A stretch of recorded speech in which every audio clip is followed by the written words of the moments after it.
My name is Aaron Van. I'm 61 and I'm from St. Louis, Missouri.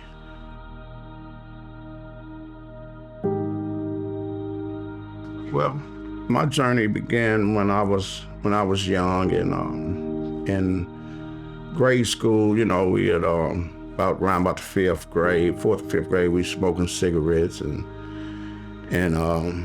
that's where I started at with that. And when I finally, once I got a little older, as far as my teenage years, like as far as high school and, being young and peer pressure, just one of the things that the other big boys had. And so I started to get off into drugs, like smoking marijuana. They say that's a highway drug to other drugs, the more worse drugs, and it's so true.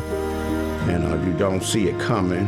But after that, I started, using a little marijuana, and then started selling little stuff here and there, drugs and stuff, to kind of, get the things I wanted in life that parents couldn't really afford to buy me. And what got me to that point to want to come to Heartland, it was just, I always been a functional addict, kept a job, and to support my habit, I didn't do a lot of stealing or nothing like that. I sold drugs and just to support my habit. But you think drugs, it's just innocent. It's not. You only can be a functional addict for so long, and after a while, the drugs would take over, and eventually you would lose your job and respect of different people, your family, and you'd be thinking you hiding it, but they see it. But you the only one blind. But everybody else can see it.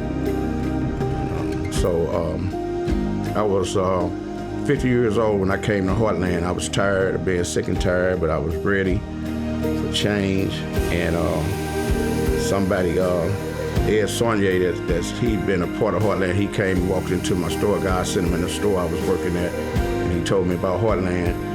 And it sounded like something that I'd say I'd give it a chance. I had been to one other year-long program, and I went all the way until the 11th month. I didn't graduate. I let the devil trick me up out of there. But I said, well, Heartland, it sounded good. And I checked with my buddy, my Christian brother, Michael Fuller, that is here now, and asked him what he thought about Heartland. And I knew he was going to say yeah, so that I should go on to do it. And I did it. And I was calling every day, trying to get in Heartland and get me a bed, and I made it.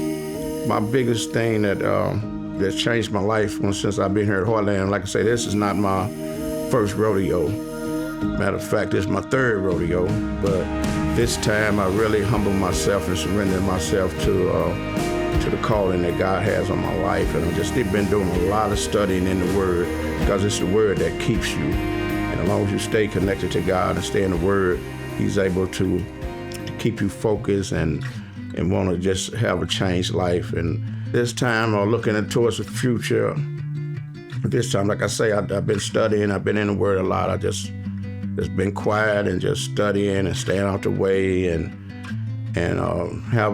just seeing these young guys and being on the other side of this thing. Now, I was in the program, I've been where a lot of these guys trying to go. I've been there. It's hard. It was hard.